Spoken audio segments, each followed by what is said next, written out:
Please make it loud for Josh Johnson!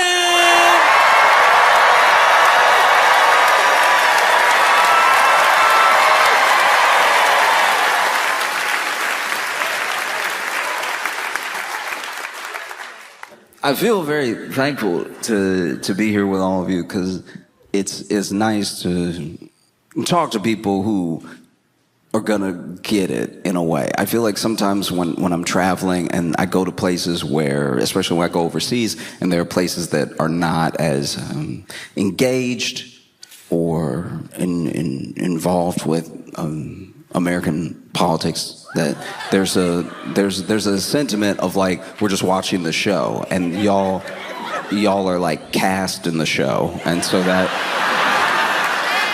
it's very different to have a chat with you. Because I'll be very honest with you, it's been taking me a long time to distill the way I feel about what is happening in LA.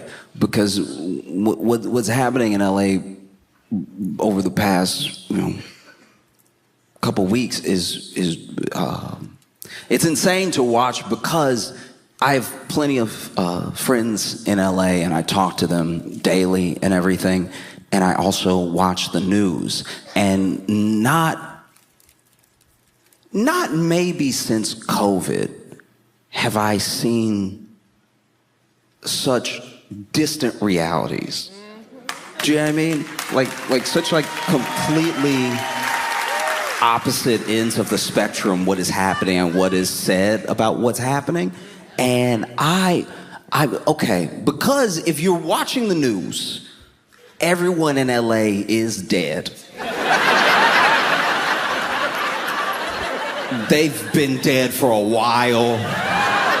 The military came, but they were too late. Everyone is, in fact, I think the military dead too. Like it's really just a black hole of death that no one can stop, but somehow the reporters are reporting. And it is strange, because when they send the reporter out to cover what some people are even calling the riots in LA, the reporter, not every single one of them, I'll get to them, but the reporter is standing there while everybody else is standing there. And they're giving a very different report than what we can see behind them.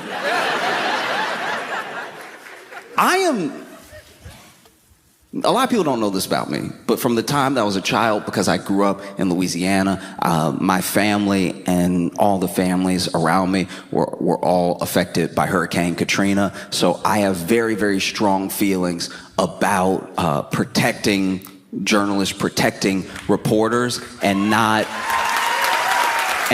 putting them out there with the weather. Because we see it. We see the weather, and I believe you every time. Whenever you say it's a hurricane, and I look outside, I'm like, that look hurricane-like. I don't then need you to send our local newscaster to hold on to a telephone pole while he tells us how bad it is. The way that these people will almost be horizontal reporting on the wind speed, it's like we don't need them as a visual test of what is happening right now. Everyone watching is inside. There's no one watching from outside like, yeah, seems like I should probably move from where I am now. No, I hate that. I hate when it's like weather is one of those things where I'm like, I don't know what the spin could be. Like to a certain degree, I understand when a journalist, when a newscaster feels the need to go.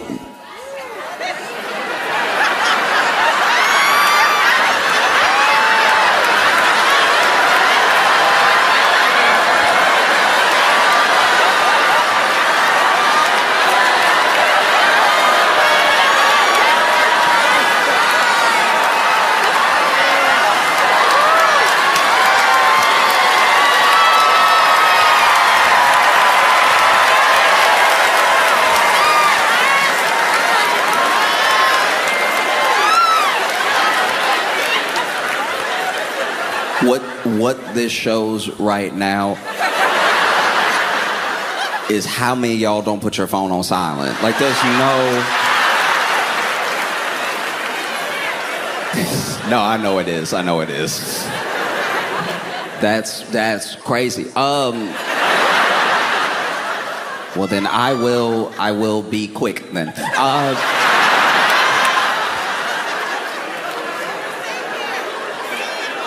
Yeah.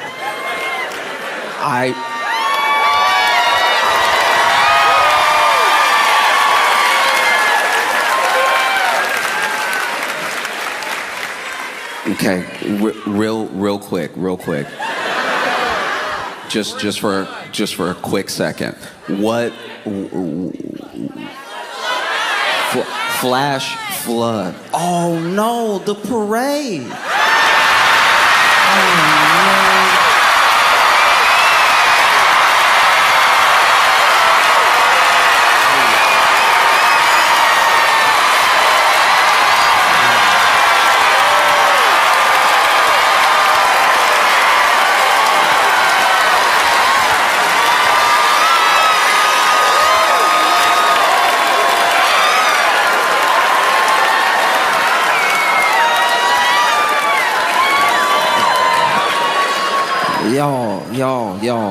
Y'all.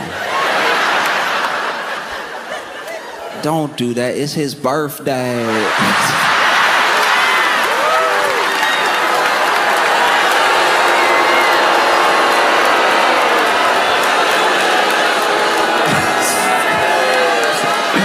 It's not my birthday.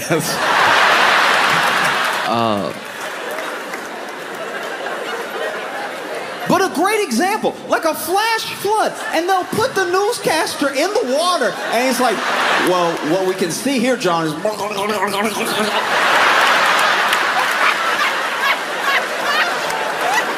It's another level of insane, because when it comes to the news and the weather, I don't know what the spin could be.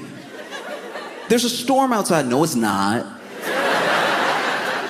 Weather, as long as you're not talking about specifically climate change, is like the last bipartisan subject. It's like the last thing. There's no way that anyone hates, conservatives or liberals enough to see the rain and be like, but it's not. Like, that just doesn't happen. It's one of the last tethers to reality, and we make those newscasters go in it. These poor newscasters in Arizona look like they about to pass out. Half the reports they do talking about the heat. They got them over there, no shade. You can tell the budget of a newsroom by how they send the journalists out there, because sometimes they'll be out there and be like, blistering heat today in downtown Phoenix, temperatures reaching 111 degrees.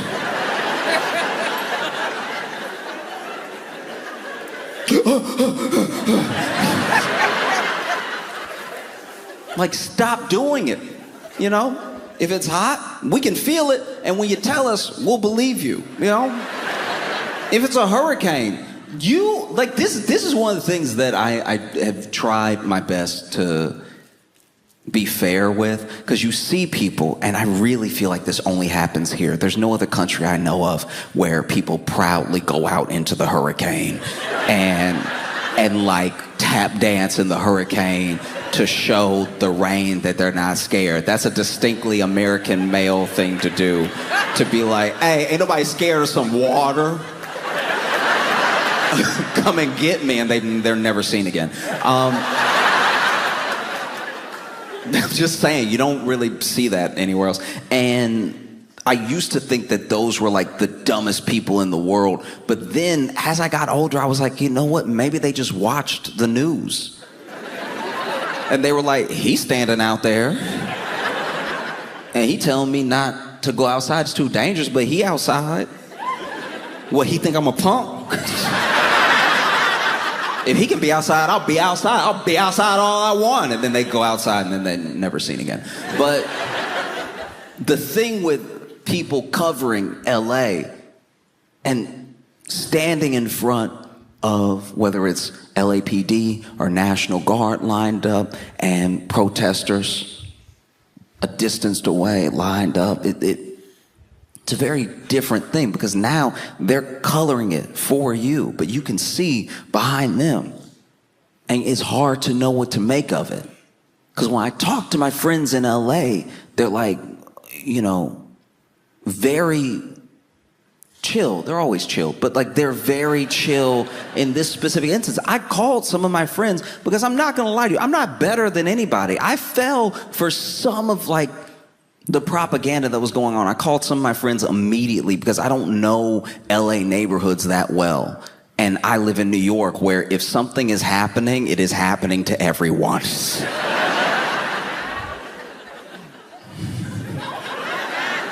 Thoroughly happening to everyone right now, And so,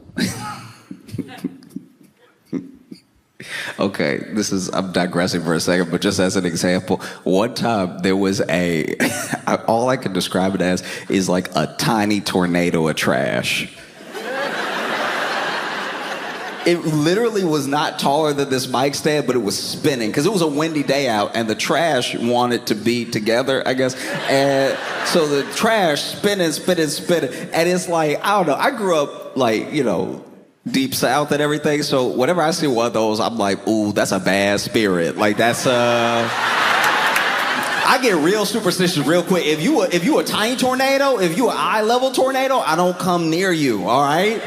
That's a bad spirit. You got Dorito bags in you and everything. You got all types of disgusting stuff. No, I might get possessed. And so I was keeping my distance, but there were other people walking down the street. I actually crossed the street because I saw it up ahead. I was like, nah, I don't need those problems. Like, I like having my whole body, mind, and soul. I don't want some of it to be like Derek from 81st. You know what I mean? Like, that feel like who would possess you? Just somebody who like never had a job and burps as loud as possible. And so I crossed the street, but there were other people that were walking next to me that kept going, and they walked right into it. And even though I was across the street, I knew when they walked into it because my back was turned, and I still heard. I'm like, not walking into a Thai tornado with your mouth open. That's just irresponsible. And sure enough, that Thai tornado got like 8 people. Just being itself. If something happens in New York, it's happening to everybody. If one train is down, the city stops. We get around it, people get mad, they get off the train, they run to work, they hop on a bike or whatever, they take a cab. But like, one thing happens, it has a ripple effect. LA doesn't seem like that to me. Like I've been in different parts of LA and I thought all of it was like one thing. I couldn't have been more wrong. And so I was calling my friends as I was freaking out because I was seeing the stuff that was happening. Waymos. You know the driverless car that shouldn't exist? You know that thing that's just on the road and we all act like it's normal, but we're slowly acting out the plot of iRobot currently? You know that thing. Those were on fire. There were Waymos on fire. So I called my friends like, you not in a Waymo, are you? Oh, if you in a Waymo, get out right now. Because to be fair, we didn't really even know why the Waymos were on fire. Maybe there were people setting the Waymos on fire, but maybe the Waymos saw all the unrest and they were like, this is our time.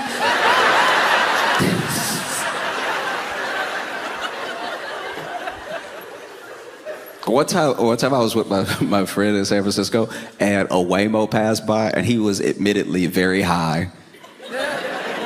But he doesn't trust Waymos because the first time he ever took a Waymo was by accident because he lost his wallet, his phone, like he got all his stuff stolen, right? And so he asked a friend to get him a ride home, okay? So he gets the friend to get him a ride home. He doesn't know that friend used the app Waymo instead of like Uber or whatever. So then he's high in the story too. He's actually high all the time, but he gets into the car and he's like, you know, a little fade, a little drunk, a little high. And then he gets in the car and then the car takes off.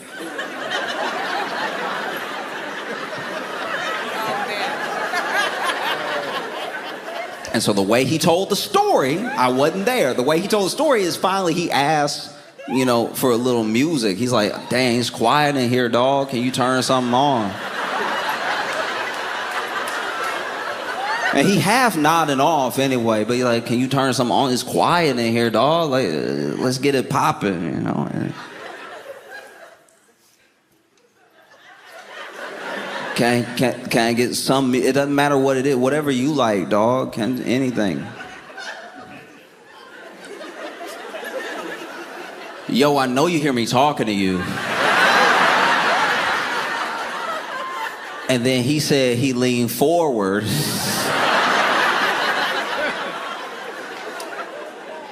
This is how he tells the story. He leaned forward and saw nobody was in there, and then he started praying. Because he was like, no, you know what? You know what?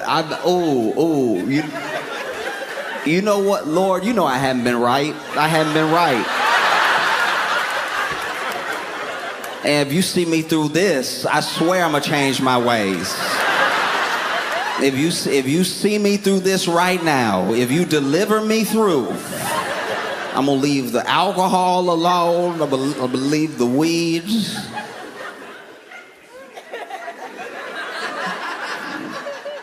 He gets home, he sees his house, he's like, thank you, Lord, thank you.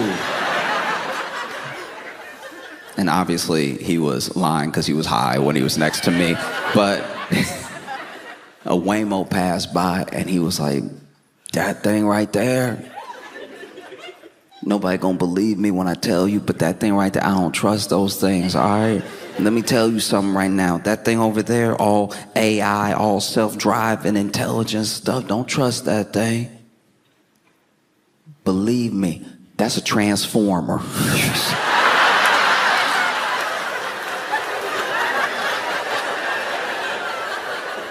Look, all I'm saying, if I wanted to act out the plot of one of the Transformer movies, what would I do? I come down to earth as a bunch of driverless cars, keep it easy for a little while, and then one day, boom.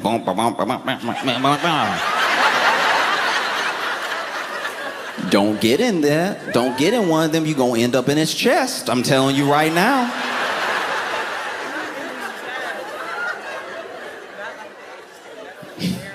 And so I called so many of my friends. I was like, hey, are you okay? Are you good? And they were like, yeah, no, I'm fine. And they said they were fine with the annoyance of like, they said that they were fine with the annoyance that I have when my mom calls me to ask me if I'm okay. She saw that there was a storm in New York, and I'm like, no, it was just a bunch of trash spinning in a circle. It's not that serious. You worry too much. No, they were genuinely like, no, that's actually here. And they started explaining LA neighborhoods to me, and I'm not gonna lie, I glazed over. Like I just... But once I knew that they were safe and that everyone I knew was safe, I was like, well, then where is this happening? I know a lot of people in LA. I've called a lot of people. Everybody is fine. Where is this happening?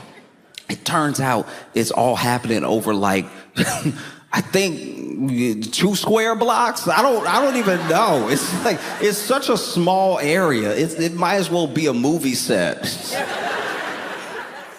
And it's crazy because if you listen to, you know, Fox News, some of these outlets, you would think that the entire city was burning right now. There are people sharing stories on Facebook, and the entire place is devastated. And the president said, if I didn't send the National Guard, they'd be in shambles right now. But then when you look at video, and I'm not talking about video from protesters, I'm not talking about video of bystanders of the protest. I'm talking about video of people in Los Angeles 2 blocks away from the protest.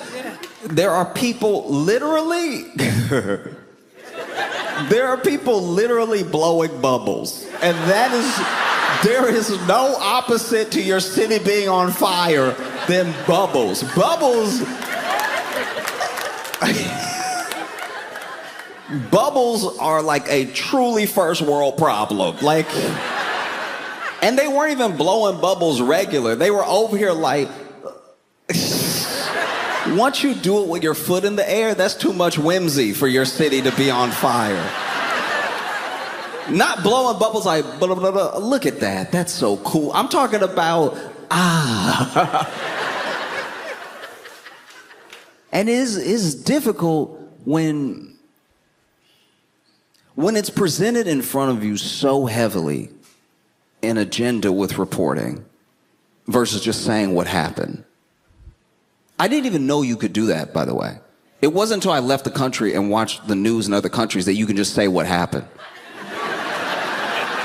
Like when you watch the news in Spain, they don't even put a spin on it. They're just like, yeah, right there. They don't even try. This is what's crazy, is that the news around the world, they don't even try to be entertaining. They give it to you so straight, they don't even have good voices half the time. Sometimes there's a guy being like, yes, 2 people were found in the basement, and they said that they were trapped there by the man who lived there. Very dry, nothing. They're not putting on 2 people found dead. Like, it's... That's my favorite, by the way. I love when an anchor is like going out of a fun story to a sad story, but either they didn't get the stack of reports ahead of time, or they're just reading the prompter in real time, so they don't know that they need to do the tone shift. And so they just finished like promoting a shelter that has saved like 67 puppies or something.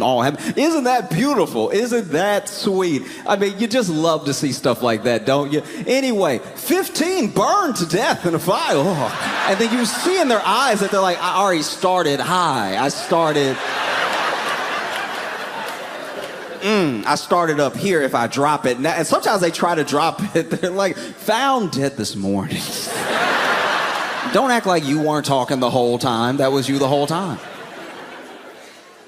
But you even see it in LA, because the misconception people have is that the thing that initially happened in LA versus like protesters and ICE and everything was like all over LA, was just all happening at one time, when actually it's around these very few square blocks.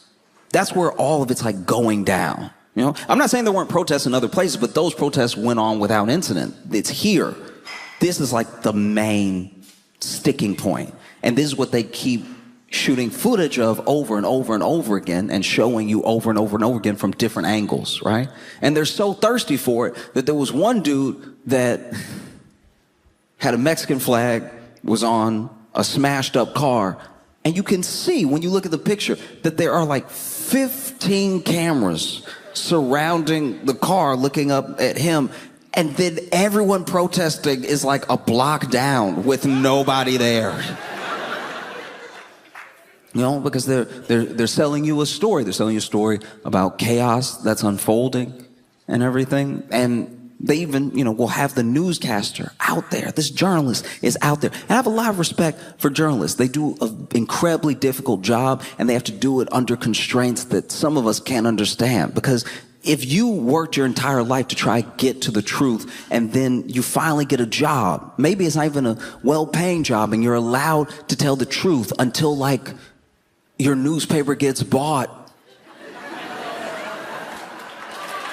and then it gets bought by a guy that's like, the truth though. I mean, what is truth really? Just say whatever I tell you to say. But it is a difficult thing to distill for yourself, because you have to. You can't just, I'm not saying that there was ever some golden age where all of media was honest and forthright. I'm just saying that it used to be a little bit more simple. That you were even overdoing it if you checked, 3 sources to see if something was true. Because there are things that used to be delivered with a little bit less. You still had the bias of the outlet, but it was a little less political at all times, and there was a little less looking for the bleed. Here's what happened. And I said it in a sexy voice. That used to be American news. You know? And now we've slowly become this more and more and more like corporate warped version of trying to do the news. News became entertainment. It became a show. And you know there's a show, you know it's entertainment because they're not delivering you the news out of the kindness of their hearts. I'm not saying that the journalists that are doing the news aren't dedicated. I'm saying that the body, the system and the machine that we look to for reporting is just, they're trying to sell razors in between every disaster. Like that should tell you something, you know? Because you see the report, and you see people, chaos in the streets in LA. Look at everything that's happening. And then you like talk to someone who's in LA, or you even just look at an Instagram story that your friend made on a random day who's not that far from the protest. And you're like, I don't know, they are loading up their car with Trader Joe's. Like that doesn't feel apocalyptic at all. Like if you can get the sliced mango from Trader Joe's, I think the supply chain is intact. That's one of the first things to go. We don't even have mangoes like that. Oh, news says absolute chaos. And then you look at somebody's, just like legit, somebody's like TikTok that they're making. Not even about the protest, just that they're making. You know they live in LA. And while they're making this protest, while supposedly the city is on fire, they're finding parking. That's not supposed to happen ever. And one thing that can't be lost on us when we think about or talk about Donald Trump is the only thing that he's ever been successful in is reality TV. We don't know him from the steaks. We don't know him from the casinos. We don't know him from the vodka or the water, which was probably vodka. We don't know him from anything except truly reality TV. Even in real estate, it's like, okay, it's like a name, but I don't know anyone who ever lived on one of those properties. You know, it's the TV. He figured it out. He figured out reality TV, and he's still doing reality TV. He's just doing it as the president. The mix of reality and TV is a different cocktail for every show. You know, there are shows that are 10% reality and 90% TV, where if you took away the TV element, none of these things would happen. These people wouldn't know each other. And then there's some that are 50-50. Like, I feel like Love Island is 50-50. You know what I mean? Love Island to me is, because look, even if there was no show, these are the people who would be hooking up with these people. Like this is, every time you watch a cast introduced of Love Island, you're like, that seems right. Like this, that's who everyone goes for that's in that group anyway. They all seem happy. There's never like a guy in Love Island that's like, so ladies.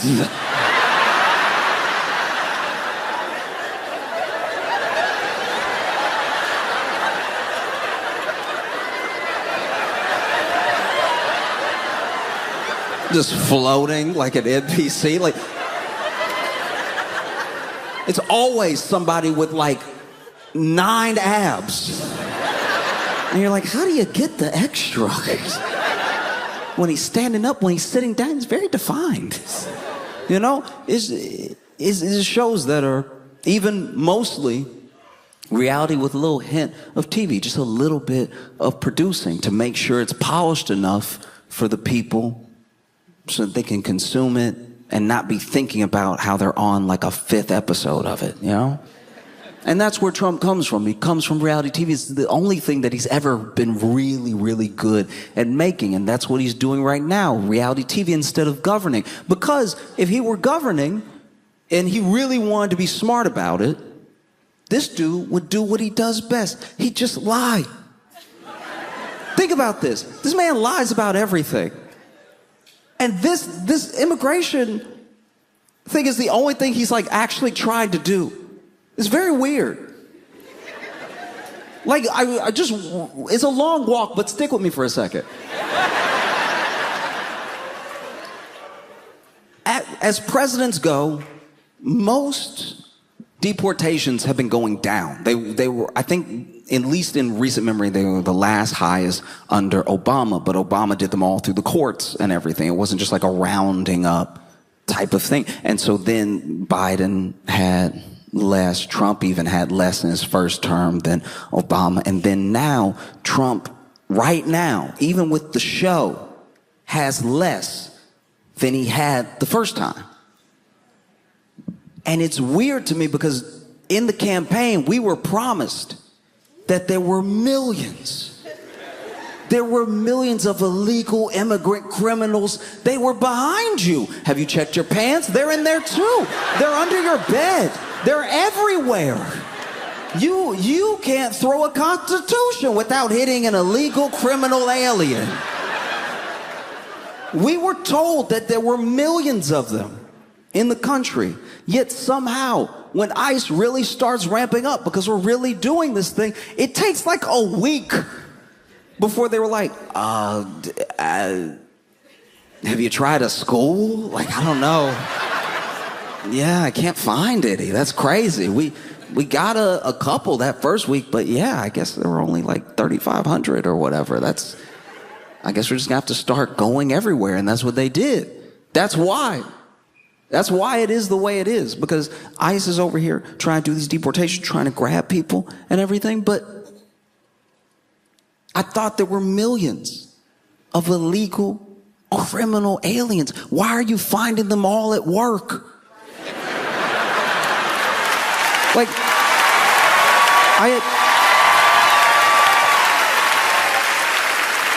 I just had no idea that my local taco spot was specifically MS-13 Tacos. I had no idea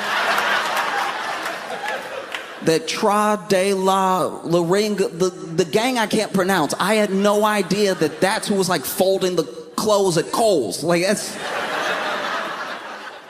Because that's what you've been led to believe. Every arrest is warranted. ICE is trying to do their job. All of this mandated makes sense. That's what you've been told. And the thing is, you need to make a show out of it, because even with all the chaos, even with all the footage, it's still less. That's crazy. Even with you going around the court, it's less. That's wild. That it's still less, even with all of this show going on. Because what isn't a show, what's actually reality, is that people are being ripped away from their families. And these are hardworking people. These are people that have been here for a long time. These are a lot of people who are actually trying to do the right thing as hard as they possibly can. But the system is slow and it's imperfect. And then they get arrested by ICE at the courthouse for their hearing.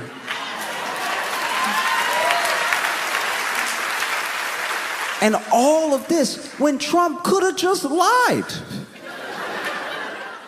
He could have just been like, yeah, I did it. Who would say he didn't? All of his fans would be like, he did it. He said he was going to do it, and he did. I don't even know when he did. That was so fast. Damn. Even Democrats would be like, yay, you did it. At least.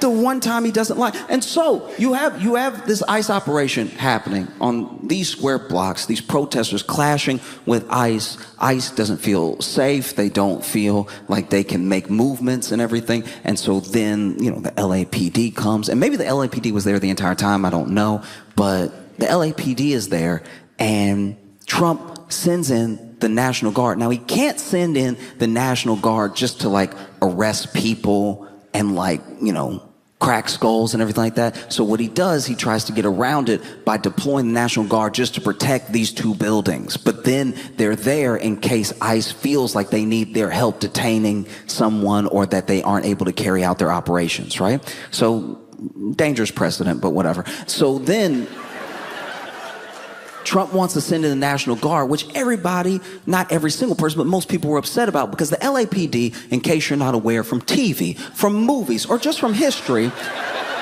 historically loves to whoop ass. That is their favorite thing. The LAPD can't stop whooping ass. They love, it's their number one. And so when the LAPD found out the National Guard was coming, I know they were probably like, but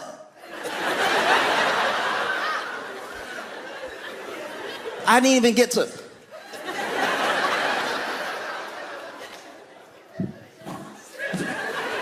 No, go ahead, send him. Yeah. No, you know what's best, send him in.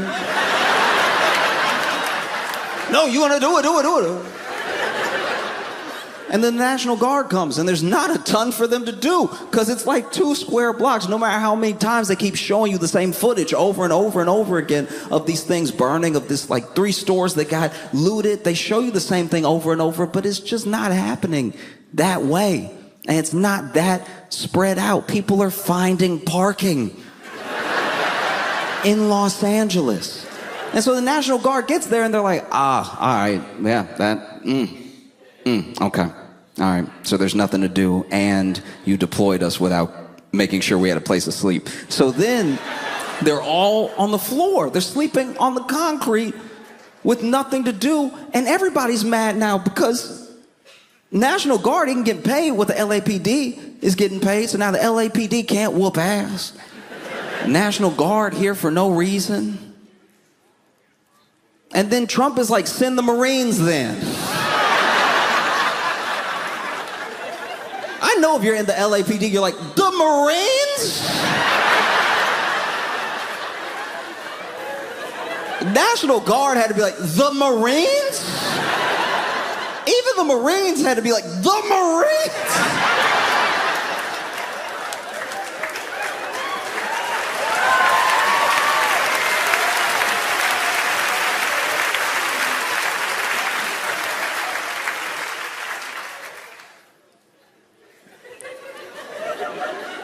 And then LAPD just sitting there like, I just want... Is whooping a little ass too much to ask? But I know that it's very, very, very important to understand what's reality and what's TV, and not to confuse the two. And the way to combat reality TV being everywhere all the time is real connection with real people. I was able to call people or text people who were in LA that told me, no, I mean, there was parking at Trader Joe's. Everything actually pretty chill. And without that, I might honestly be like, I don't know, y'all. There were 3 Waymos on fire. I took it as a lesson.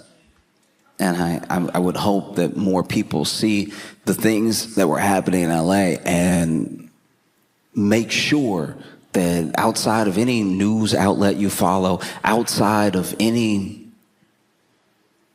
like any narrative that you make the choice to believe, because there are so many varying narratives for every event that you do have to make choices, that above all of those things, you will talk to people. Because talking to people is the real perspective that you need. When you talk to someone who's really going through the thing, no matter what it is, no matter what it is, even bigger than LA, even bigger than the protests, when you talk to someone, you finally get from their perspective right to the root of an issue, as opposed to whoever's talking over them. Oh, and I think that for me, talking to my friends, making sure that they were safe, let me know that this thing was not what it was being made out to be. Don't get me wrong. I think that something was starting in LA, and I think that thing is scary. I think that there's a push to make authoritarian moves and to see how far things can be bent and how much people can be pushed and pulled before they'll do anything about it. And I think that LA was a perfect test for that. Let's take something that's really just 2 blocks and let's make it look like it's the entire city, and we'll see if they believe us. Let's send in all the cops we have, then the National Guard, then the Marines, and see how much people want that, if they go for it or not. So something is happening, and I would encourage every single one of you to hold on to everyone that you know. DC is one of those places where everybody is from everywhere, and everyone knows everyone everywhere else. And if you keep that type of global community together, you'll have no problem in my opinion at least, distinguishing what's happening from what's not. Because you'll have people that you can talk to, people that are really going through the thing in real time. I'm not saying don't watch the news at all. Sometimes they have newscasters on there who they put in the hurricane. It's very entertaining. Yo, DC, y'all been fantastic. Thank you so much. I appreciate y'all.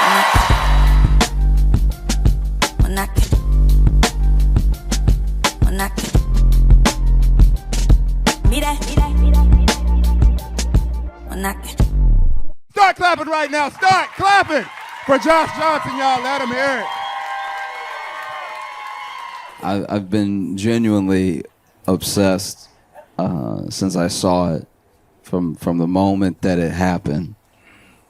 You know, it was around Thanksgiving, and what a thing to be thankful for. Wow. I can't stop reading Drake's filing.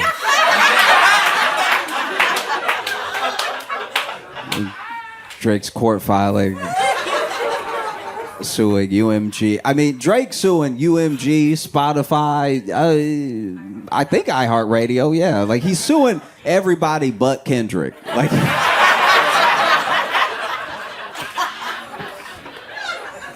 all right.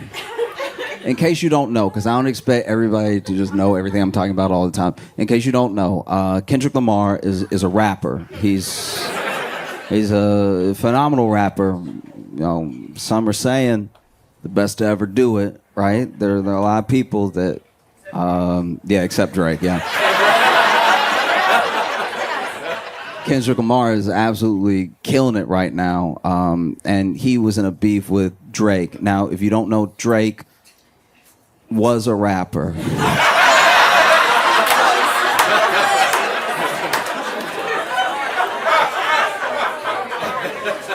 He was a rapper until Kendrick Lamar rapped while he was rapping, and then they did it at each other, and it did not go well for Drake.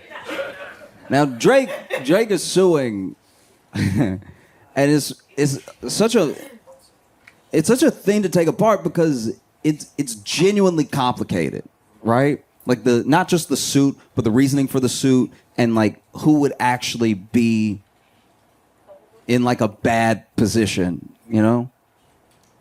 A lot of this, weirdly enough, if you go all the way back, starts with Kanye, now known as Ye, right? Now, during his Life of Pablo tour, Ye went on this rant. Now, Ye became known for rants. That was like a thing as far back as the Yeezus tour. Probably started, I actually think it started when he was touring 808 and Heartbreak, where just mid-concert, instead of an intermission,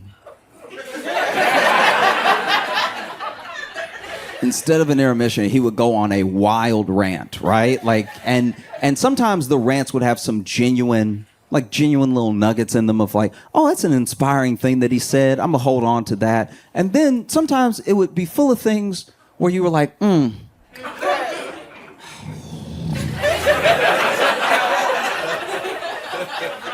does he know? But he's all right. And in one of these rants that became like part of going to the concert, what's Kanye going to talk about? What's he going to go off on and everything? During Life of Pablo, Ye does this thing where he's like, radio lied to you, right? Now, Ye is probably one of the most imperfect messengers of our time. Like, it's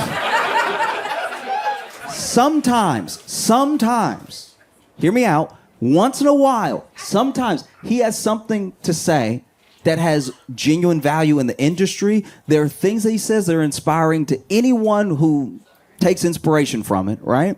And there are some times where he's like so unclear, but he's like about to get there, right? And this was one of those moments, because what he was basically saying was that Drake and some of these artists, they were being artificially pumped up. They were being force-fed to us. We could not get away from them. And he took issue with it because he was like, look, you're being lied to. Something is being sold to you that is not genuine. Something is being sold to you that is completely artificial. It's a machine built by an industry to take your money. The thing that you're being sold has no soul to it. There's no artistry to it. It's just like a complex compound to take as much money from you as possible, maybe to give you the feeling of something genuine, but it's not there, I promise you. It's all been talked about behind closed doors. They've all come up with a plan to take as much of your money as possible, to take as much of your attention as possible, and to have you feeling like you're connected to some of the most hollow people who have ever lived, right? But instead of saying that, he goes, radio lied to you.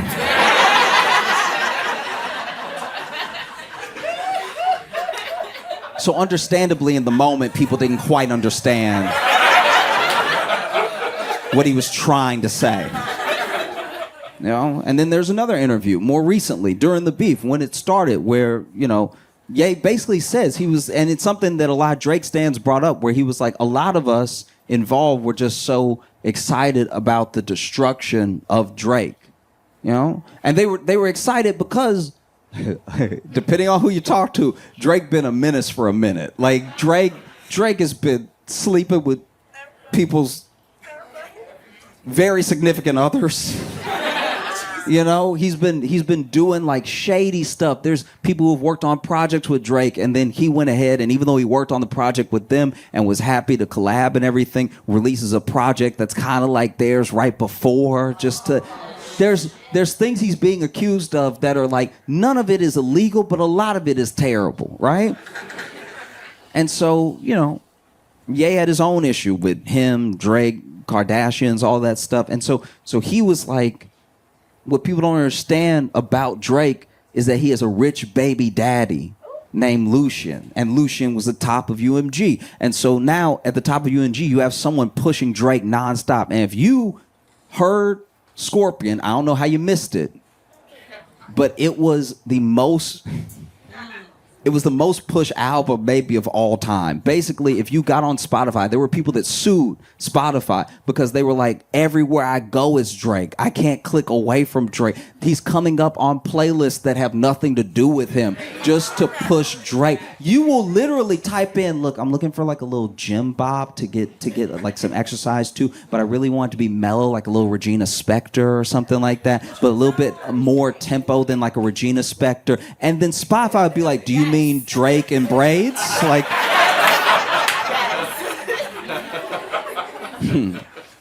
you'd be like, I want some hard rock, like something classic, something that is maybe like hair metal, like some of that glam punk to it and everything. And then Spotify would be like, do you mean Drake making a mean face?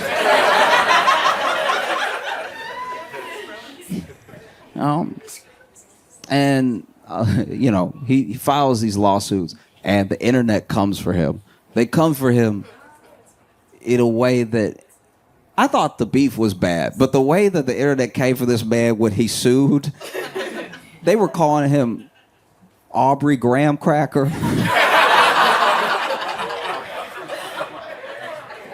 They were quoting lyrics from him.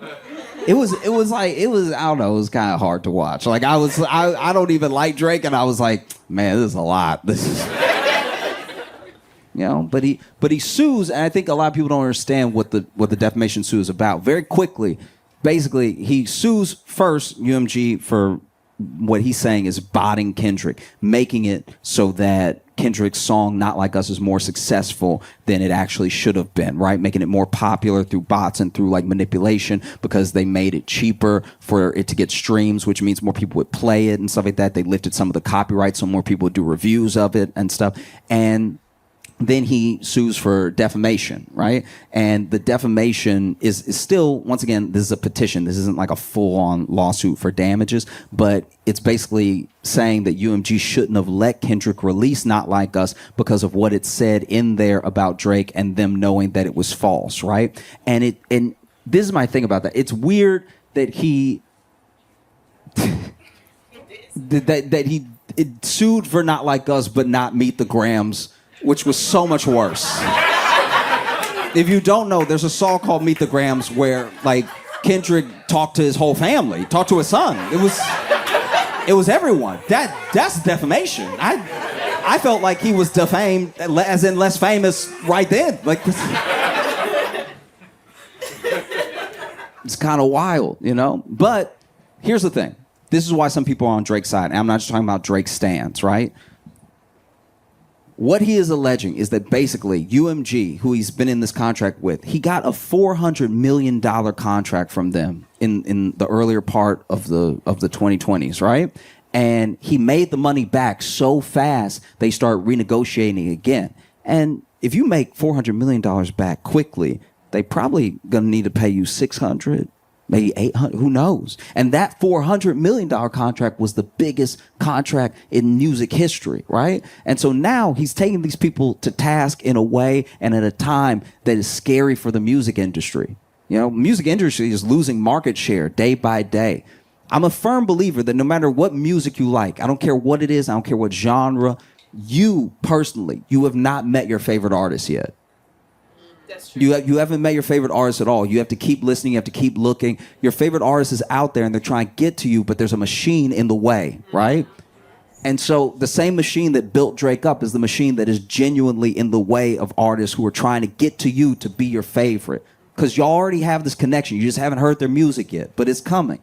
Right? You just have to keep looking. And it's hard to look right now because of basically what Drake is alleging, that UMG, some of these big ones, they use payola, they use all these things to make sure that their artists are the only artists that you hear, so that your favorite is the best of what's been presented to you, right? And it's a tough thing because to call UMG out for it, for Kendrick, without acknowledging that it Like you know because you were. Yeah, I mean, like that's a tough one. That's yeah, I mean, that would be like somebody at Goldman Sachs being like, they stealing all your money. I'm like, yeah, okay, all right, I believe you, but weren't you an executive? Yeah, but I'm suing because they stole from me too. They have no scruples at all. They'll steal from anybody. This is unacceptable.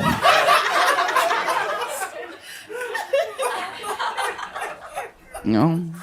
And so what Drake is basically alleging is that through the beef they had with Kendrick, UMG actually picked Kendrick and they built him up as much as possible to tear Drake down so that when he came back to the table and he was going to ask for more than his $400 million, they could look him in his eye and say, your stock has gone down. You're not what you used to be. You can't sell the same tickets. You don't get the same streams. How about we give you $350? And it's a lot. It's not the same. It's not the same at all. But it's something similar. I see a lot of what is happening with Drake right now, at least in regards with UMG. I'm talking specifically on this part of the suit, not the defamation, anything. I'm talking about the way that he's in a negotiation with UMG while something else is going on in his life, and it's hindering that negotiation, right? It reminds me of something that happened with Michael Jackson, because Michael Jackson got so powerful with Sony that he both found out and then accused publicly his lawyers and Sony of working together because he was becoming too powerful. He was owning too much. He was owning too much music. This man had the rights to the Beatles. Like, that's crazy. And so he said, Sony is trying to hurt me because they're not promoting my album in an era that didn't have streaming in that way. They botched my album just to try to get things for me that are mine, And it's similar to Drake in a way because both of them were the biggest artists at the time, biggest artists in the world, right? And they're both like,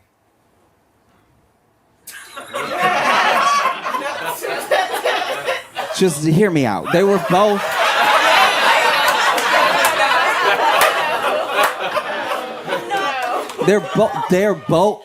Listen.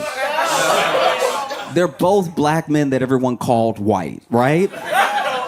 And I think that some of that, a part of that, is definitely present in people's feelings on the suit, right? Because there are some people that obviously think it's funny. I kind of think it's funny, you know what I mean? But then there are people who I've heard from and who I genuinely agree with that you can't get away from the fact. You cannot get away from the fact that these two individuals, even though their suits are not the same, even though their situations are not the same, these are two individuals who built themselves up to be the biggest in the world. And when it came time for a company to pay them, maybe they did whatever they had to do to not have to do that. Now, I don't believe, personally, the botting thing, because people genuinely were dancing to not like us. People were genuinely losing their minds to not like us. Like, I guess I believe the bot angle that Drake has if he thinks all black people were bots. Like, that's kind of what it would take. You know bots. You know how bots be. And look, when it comes to the bot thing, I'm not gonna lie to you. I've done a version of what Drake is doing in my head, just personally, because bots are all around us, and they're actually one of the reasons we fight so much. You think that everyone disagrees with you online. I'm not saying everyone agrees, but not everyone has the vitriol waiting for you, that it feels like it. We found that a lot of some of the nastiest things that get said online are bots from other countries just to stir people up, you know? And the bot has no investment in whether or not you actually get outraged, but it's just rage bait that's literally made to whether it's to keep you on an app or to distract you. Bots are everywhere, right? And I sometimes take that to my emotional advantage. You know?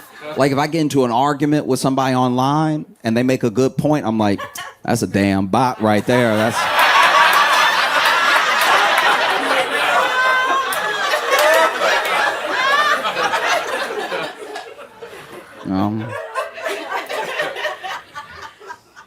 Like, I used to be on the apps back in the day, and you know, I would sometimes meet somebody, chat with them a while, then go on a date and everything. Maybe the date wouldn't work out, but I didn't get their number, and so I messaged them again on the app, and they don't respond. Like, they ghost me, and I'm like, that damn bot's something else.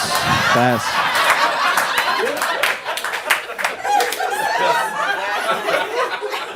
These bots are out here wilding, right? Like, you know? I remember I got to argue with my mom, and she was making some really good points, and she was really, like, letting me know that she was disappointed in my actions and everything, and really told me why. Broke it down, how she didn't raise me to act the way I had been acted and stuff like that. And I went ahead and typed in the text, because I saw the text bubble bubbling and everything, and I knew more was coming. And I was like, look, I'm gonna have to cut this bot off. Like,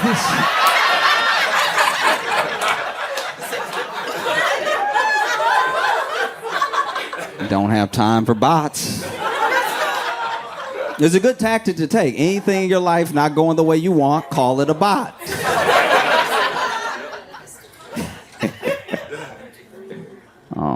And I read and I talked to people as much as I could when the beef was going down. And I talked to Kendrick stans, I talked to Drake stans, I talked to people who did not listen to hip hop at all, who really didn't have a stake in the race at all. And there were people that were saying like, oh man, the only reason Kendrick stopped dropping diss tracks is because he was scared Drake was gonna hurt himself. Then I talked to people that were like, no, Drake dropped last, so the ball is in Kendrick's court, right? I heard delusional takes, I heard erratic takes, I heard takes that were just sort of blah, whatever. It's two grown men rhyming at each other, I don't care. Like, I heard it all. What I did not hear from Drake stans or hip-hop fans at all, the entire beef was, he should sue.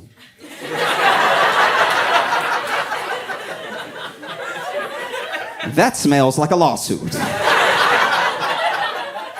Never came out of anybody's mouth, right? And so understandably, there are people that are upset with Drake for suing, because it's like, wow, if you sue and then you win, what does that do to battle rap? What does that do to hip-hop? Hip-hop literally has artists talking about other artists being like, I'm going to sleep with your baby mama. Will they still do that if that person can sue for damages? There's something that is that's like linked, that can't be broken about hip hop and a sort of distance from power, right? Like if you're in the streets, or if you are street, you're not supposed to be in court unless they catch you. You're not supposed to. You see what I mean? It just feels a lot to me, everything that's happening right now between Drake, Kendrick, and UMG feels a lot like what happened between Deontay Wilder and Tyson Fury in boxing, right? Because you look at Tyson Fury and Deontay Wilder, two heavyweights. In case you've never watched boxing, I'll make it very simple for you. Two heavyweights in the world that were number one and number two, right? And we rarely get that in a lifetime, that the best in the world is fighting the second best in the world. And Tyson Fury is a world-class boxer, and Deontay Wilder hits really hard, okay? He's not quite as good of a boxer as Tyson, but he hits so hard, you think that he must knock the soul out of people, right? And so, sure enough, they fight. And in the first fight, Deontay Wilder knocks down Tyson Fury in like such devastating fashion that when he hit the ground, personally, so he got knocked out for a second with his eyes open, and I thought he was dead. I was sure I had seen something terrible. Like I was sitting there just looking around, even though I knew I was the only one in the room.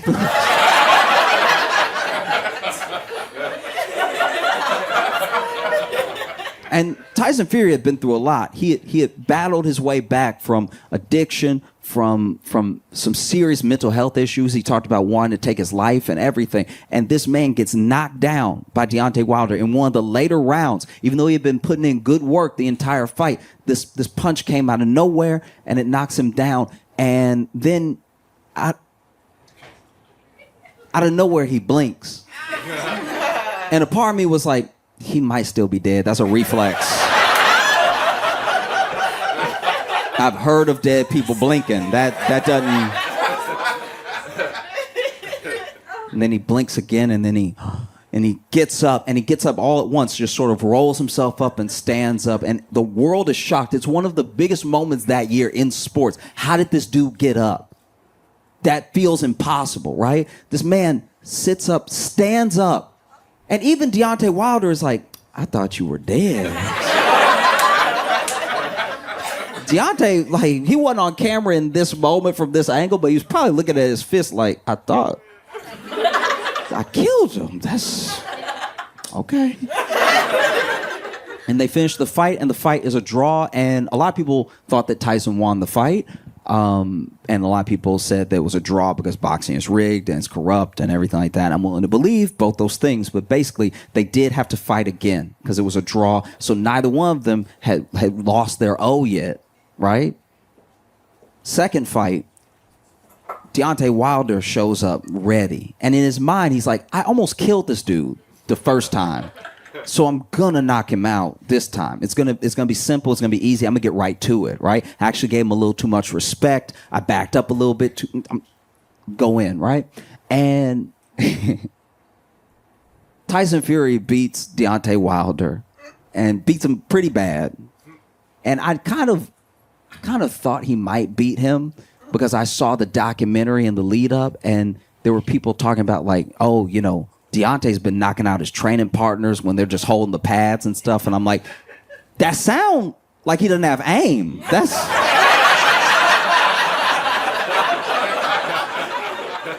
You know what I mean? Like, I'm not a boxer, but if somebody holding the pad here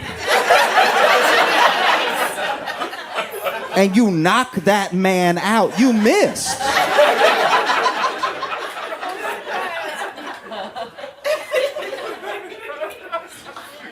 So, you know, Deontay Wilder gets beat in that second fight. They throw in the towel and everything. And Deontay cannot accept that he lost the fight.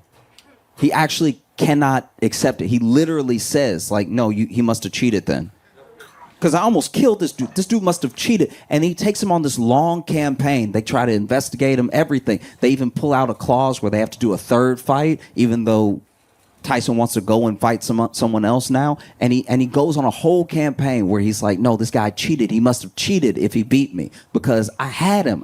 This dude, we thought he was dead. I had this dude, and then he just beats me like that. There had to have been something. Maybe he had brass knuckles in his glove. There were all of these theories going around, even in the boxing world and stuff. And that's what happened to Drake. Drake didn't believe Kendrick could beat him. He was like, no, too many people on my side. I'm too popular. I'm too big. I'm genuinely too big to fail. He thought, even though he was going into contract renegotiations with UMG, let me go ahead and have the sparring session with Kendrick. Number one, number two, going at it. It's going to get a ton of buzz. And then after I beat this dude, I'll be able to come to the table and be like, pay me my $800 million. Because I just took out supposedly the best rapper, right? And then it didn't happen that way. And so now he's saying, you must have cheated. There's no way, you know? And this is a genuine mistake. Because now, if this actually follows all the way through and goes from a petition into a lawsuit, Not Like Us is going to go into public court records. A stenographer is going to have to type out the lyrics to Not Like Us. I don't think he thought it through. Do you know what I mean? Because, and this, look, maybe this is me being a hater. This is me making some assumptions. I'm just throwing it out there. This is what I think. I think genuinely that Drake's lawyer is definitely white.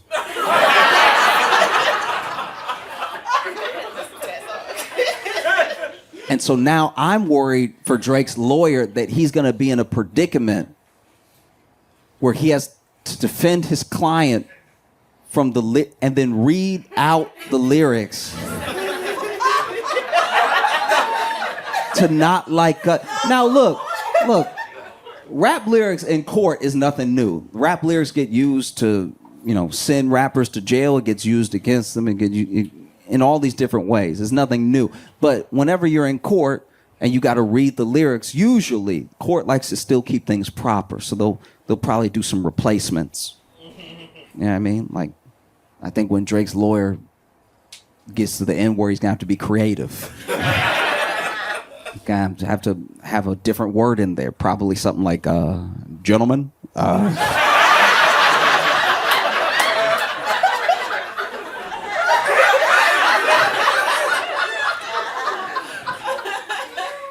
He's going to be standing there having to read the lyrics to make his point. He's going to be standing in front of maybe a jury. Who knows, right? Standing there.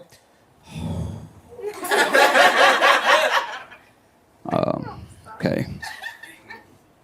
They tell me Chubb's the only one that get your hand-me-downs. Party at the party playing with his nose now. And Baca got a weird case. Why is he around? Certified lover boy. Certified.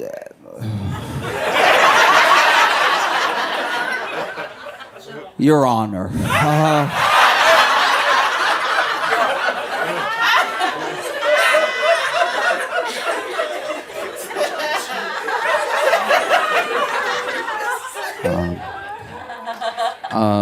Wop, wop, wop, wop, wop.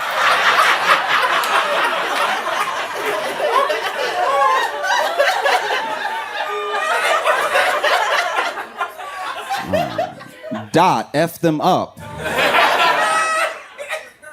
Wop, wop, wop, wop, wop. I'm gonna do my stuff. Why you trolling like a female dog?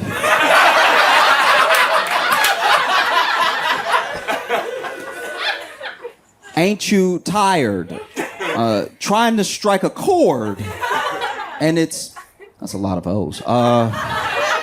And it's probably I'll try. A.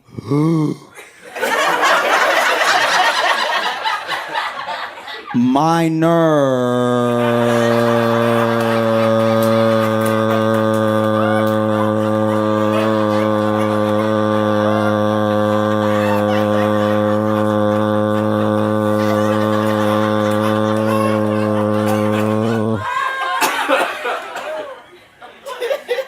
I'm sorry, I'll do one quick correction here. They're missing apostrophe R-E here.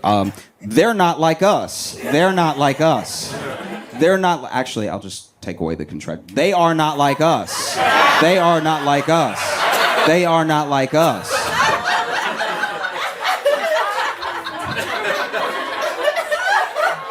No. It's brutal.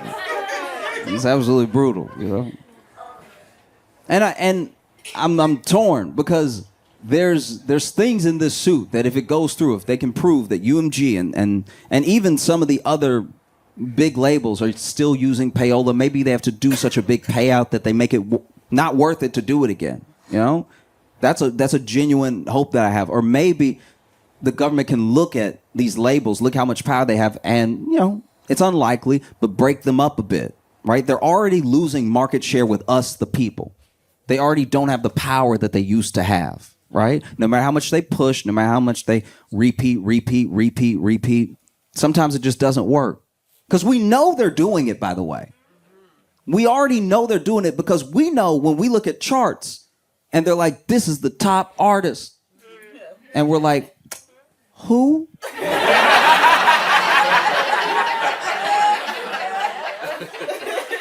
I've never heard of this person at all. Do you, I guess. You know? So if the structure came tumbling down, that would help the little guy, the new artist. The artist has been trying this whole time to break through. Reminds me of the story of Samson, right? Make it very short. Samson was very strong, loses his strength, and then becomes enslaved by the Philistines. And then while he's between two pillars, he begs God, give me my strength back. Give me my strength back so I can take revenge on the Philistines. And God gives him his strength back just for that little bit of time, just for that time that it took to push the pillars, crack them, break it down, and bring it down on him and the Philistines. And I think that's what could be happening here. You know, because I don't know how Drake moves on from this at all, whether he wins or he loses. But I know that he might be able to bring the structure down with him, on him, right? And there is a genuine part of me that's split because I don't think that the bots thing happened in that way. I'm sure that generally it happens with every big artist. I will say that. I think no matter who you are, there's probably bots pushing, pulling, whatever. I don't think it's enough to make someone number one, but I do think that it must just happen, right? But the part that I can't get over is that, like, as much as I don't like Drake,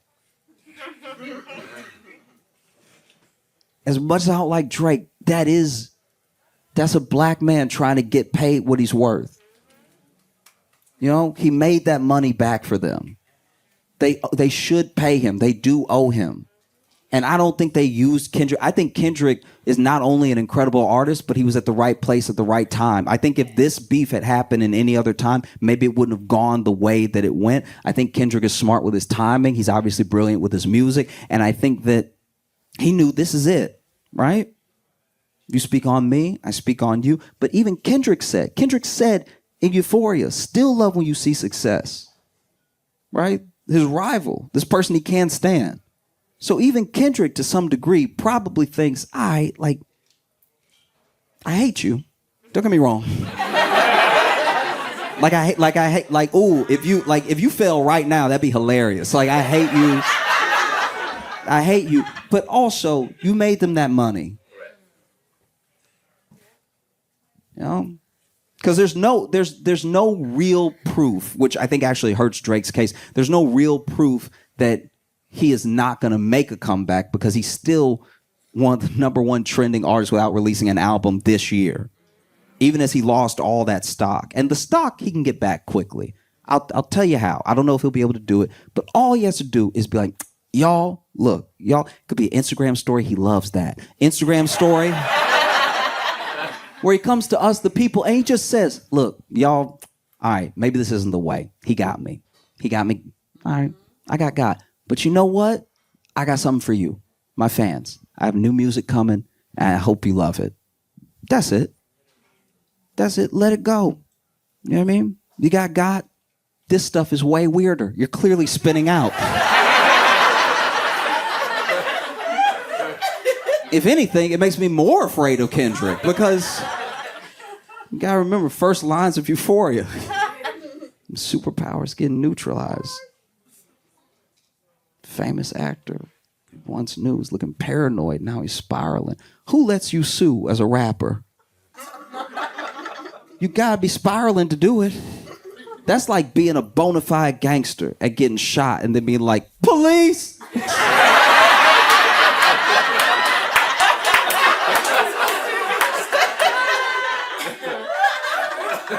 You know?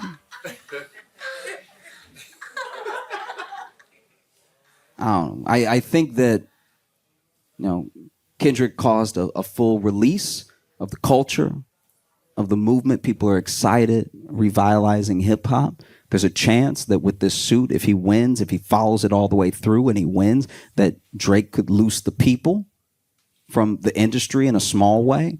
And there's a chance that you could get to meet your favorite artist. You know? I guess I'll just end it most appropriately with a line from J. Cole.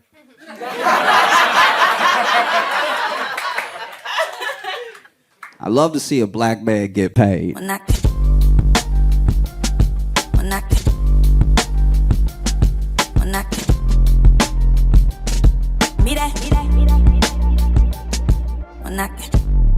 was reading the news and I saw this Mark Robinson.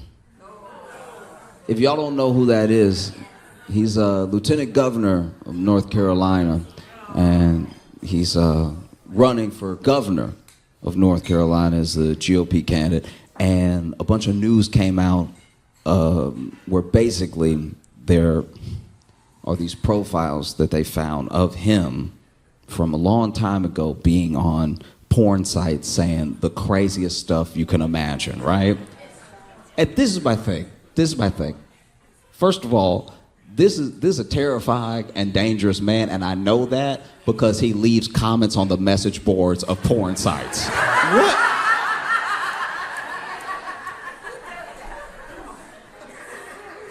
A porn site is simple, okay? You get in and you get out. You don't stay to chat. What's wrong with you? You're not here to make friends.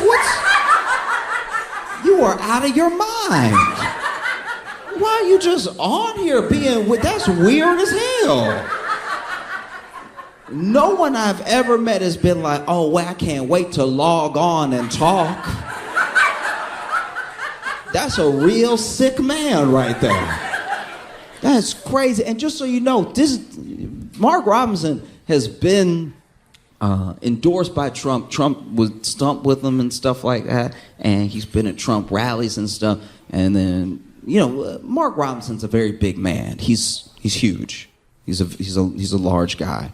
And Trump called Mark Robinson Martin Luther King on steroids, because I don't think he understands how steroids work. They don't just make you bigger in general. They don't balloon you. You gotta work out a little bit. You gotta do something. Mark Robinson is over here being like, I think, I don't know what opinions he truly holds. I don't, because, politicians lie and they pretend to be who they think you want them to be. But it seems like he's trying to appeal to the most radical version of a conservative, right? And he has his little taglines, and he gets in with phrases. I think that's why Trump likens him to Martin Luther King, because he tries to put on an MLK-esque voice when he speaks and everything, but he says stuff that he sure his base wants to hear. And he said really horrific stuff about gay people, about trans people and everything. And they uncovered all of these things that he had said on the message boards of these porn sites because his username sometimes was his name.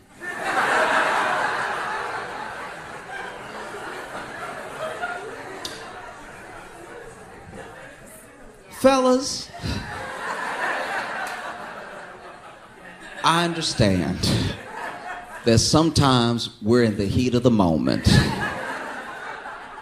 and you go to one of these illicit sites, and the site asks you questions. Maybe the site, in order to enter, they want an email or something, or as eager as you are, please do not give them your actual information. This goes out to everybody. I don't care what you believe in, who you're voting for. Please do not give a porn site your real name and email address you use for work. I know it's the first email address that comes to mind when you've got other things on the mind, but make up an email address real quick. I know that sometimes that takes a second because then you got to make a fake Google account. You got to go back. You got to accept the email from the porn site and then just look. But make it so they don't know it's you every time. It shouldn't be that hard, but apparently it is, because then CNN and you know, the journalists on CNN, I don't remember if they're actually like CNN affiliates, but basically the journalists that looked into it found that on lots of, you know, porn sites, he was using the same username, the same handles, which turned out to be the same usernames and the same handles he used on like Twitter and like, fellas. Even if it means coming up with a fake name right now, just come up with something to say in your mind. The fact that he was using his email all the time, but it makes sense. I guess he would use his email because he was using his name and he was commenting and all that. So he probably wanted to get the feedback from what people were saying to what he was saying. Now that I think about it, maybe it was more intentional than dumb. Like, but he said insane things. This dude, first of all, on a porn site, no one is looking for feedback, really.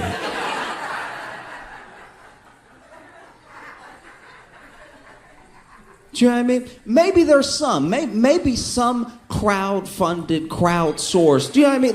Like I'm sure. Look, I haven't been on OnlyFans, but I'm sure with an OnlyFans, there are people that are like, I made this thing. I hope people like it. Let me get some feedback. This is what they like. This is what they don't like. That makes sense, right? But if you're just out in the world watching whatever comes up, and then you're just commenting all the time, you need a friend. This dude said such insane things. Some of them I can't repeat, but a couple of them I will.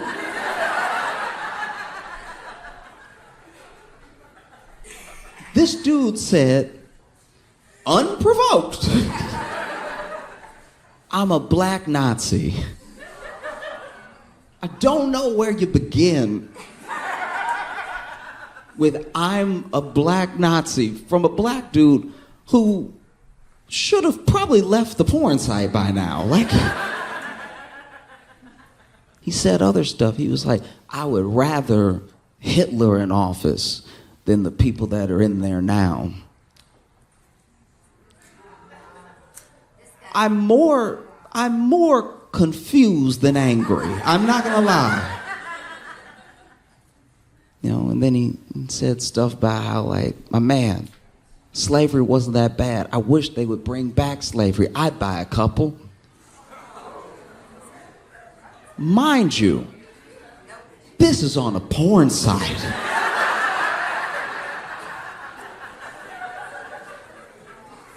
What wires do you have crossed in your head? Does being horny make you angry? What? In what world does that come up? You know, it's very specific. You know, in what world are you on a porn site and then you're like, you know what really needs to be fixed? The Senate.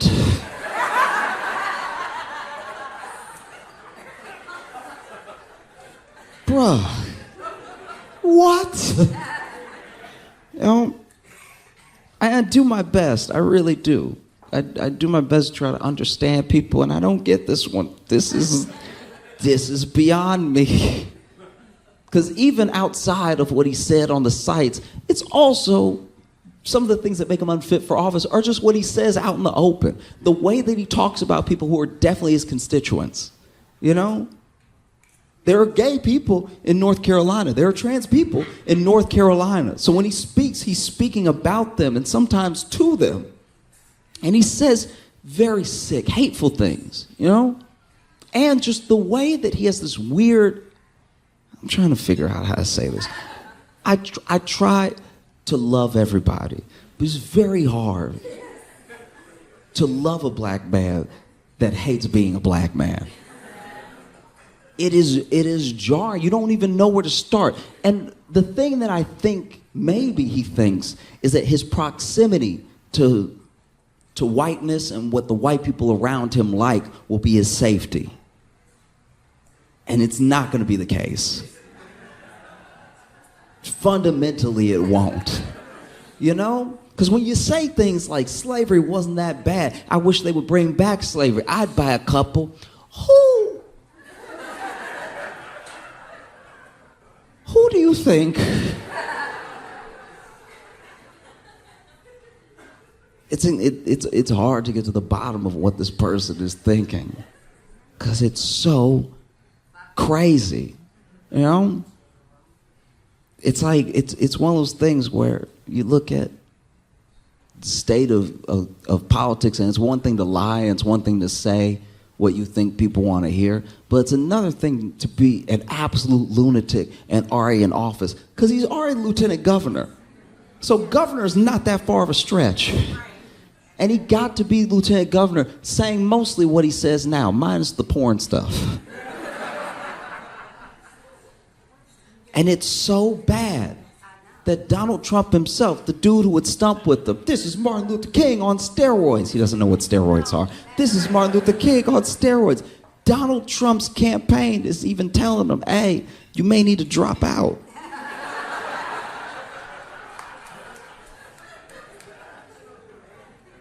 If Donald Trump's campaign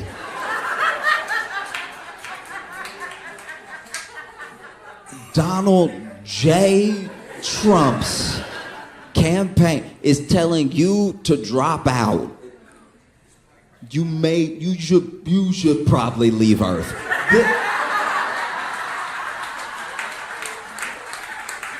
The idea that Donald Trump's campaign is like, this guy, ugh. The fact that Trump distanced himself from Mark Robinson, Trump doesn't distance himself from Nazis. The fact that he was like, oof, this is pretty weird, right? You know? Like, Trump didn't denounce the Proud Boys openly. They asked him about the Proud Boys, and he was like, you know, boys will be boys, I guess, or whatever. But you, no. And that's exactly what I mean. Your proximity to whiteness won't save you. You're actually saying and doing some of the same things that the people say and do that Trump didn't distance himself from. But he's getting as far away as he can from your black ass. He's getting so far away from you, you would think he was on steroids.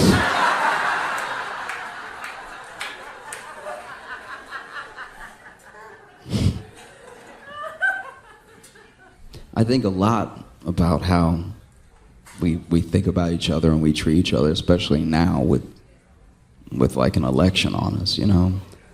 Everybody's exhausted. Why do we even do it this way? You know, in like France, they're like 3 months out, they're like, who should we pick? Like we're the only ones that make it a season and a half of TV. Like, no one else in the world does this. No one else in the world is like, all right, 2024, let's start talking about 2028. Why do we do it this way? And then you watch people, watch how they react to people, you know? Like, I have a tougher time than I've ever had with the things that are being said, you know? Everybody expects politicians to lie. Everybody expects politicians to not care about them. I get that. But what's happening right now is, like, truly insane. You know? J.D. Vance was at a rally, and it's weird. Okay, I've just never seen somebody with less charisma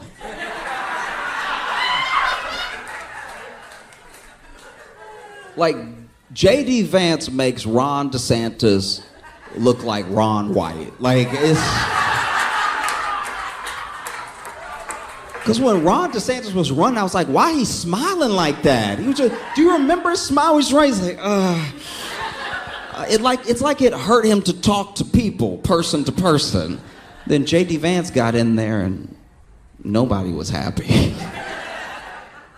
And J.D. Vance said, you know, they asked him about how he felt about the whole rumor about the dogs and cats things affecting the Haitian community, why they've been zeroing in on Haitians specifically in Springfield for some reason. You know, he's from Ohio and everything like that. And he basically said, like, and you could look this up for yourself if you think I'm being unfair, but he basically said that, you know, this is a Democrat talking point and a point by the media and everything, as if he didn't say it. And then he basically says, you know, everyone loves talking about those Haitians in the community like they came here legally and are doing everything legally, but they were brought in and they were legalized through a process by Kamala Harris that is unconstitutional. So as long as they're here, I'm going to call them illegal aliens. He's talking about the people who did the right thing, by the way. You'll still be illegal. You'll never not be illegal, in my view. That's wild. You can't do that. You just can't, because the law is supposed to be the law. You're supposed to be the party of law and order. You can't just be like, nuh-uh, that's not...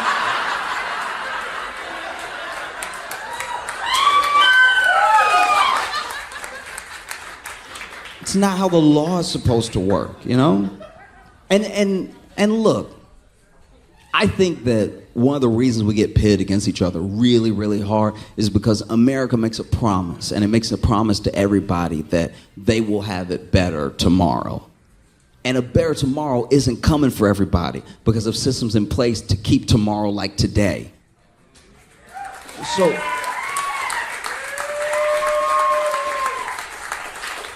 So when I see Donald Trump at a rally, and he says they're coming from Africa, they're coming from the Middle East, some of them are coming from Asia. These people are coming to our country, they're poisoning the blood of our country, and we have to get them out. I don't just think about people of color. I do think for a second about white people from the past, right? Because white wasn't always this like singular identity. There was a time in America where if you were Irish, you were spit on. Where if you were Italian, you were beat. And everything that Trump says about them is what they said about all those people in the background, right? About their great-grandparents. So they may cheer it on, but recognize if you have Italian descent, if you have Irish descent, if you're Greek, there was a time where you were not welcome here. And they said that your very presence and the presence of your children would destroy the country, would poison the blood. And then we became the most powerful country in the world. So clearly it's a lie. It's so clearly a lie. Do you know what I mean? And I'm not saying this as if I'm like, oh, you know, don't even have a program, open borders, just let everybody come in, spill it. The thing that they are painting, sometimes it's not even what's happening in the area. And look, I'm going to tell you right now that I think that there should be a fair and legal and simple process for becoming a citizen. Do you know what I mean? And I think that having a process is not un-American. Having a process is not cruel, right? But there has to be a process. But then when that process is adhered to, you can't just be like, no, that's unmanageable. You know, that's wild to me. You know, I have friends who, one of my good friends is Italian, first generation Italian, and he's a bit older, and he tells me stories of what it was like for his family, right? And so much of it was based around fear. These Italians are coming over here, and they're gonna ruin everything with their good food. You know? And they were called criminals. There was an assumption that everybody, no matter who you were, in the Italian community was in the mob and you were dangerous and people should stay away from you, you know? It's everything.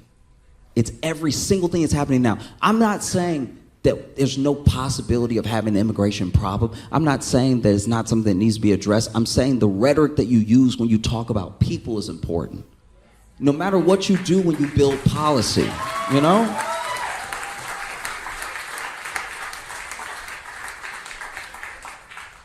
Because I would like the people who are hardworking, the people who are honest, the people who genuinely love America to be in America, you know? Because the same things that they do to immigrants now is what they did back in the day, you know? Maybe you were Irish and maybe an Irish person in your community committed a crime. And now it's a crime on all of you. Not just one of you did it, y'all all did it. Every single one of you, and we're gonna make you feel like you did it. We're gonna put up signs, right? And if you're Irish, you know what those signs said. You know what I mean? So where did that get us? And where are we now?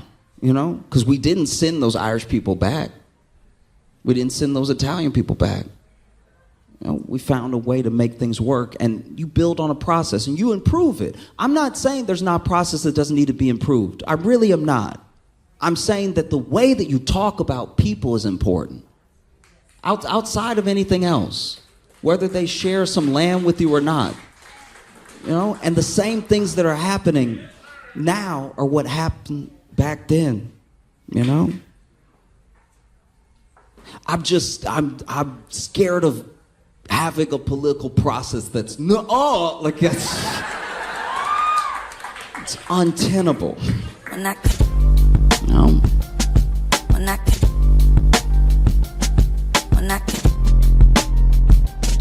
Mira.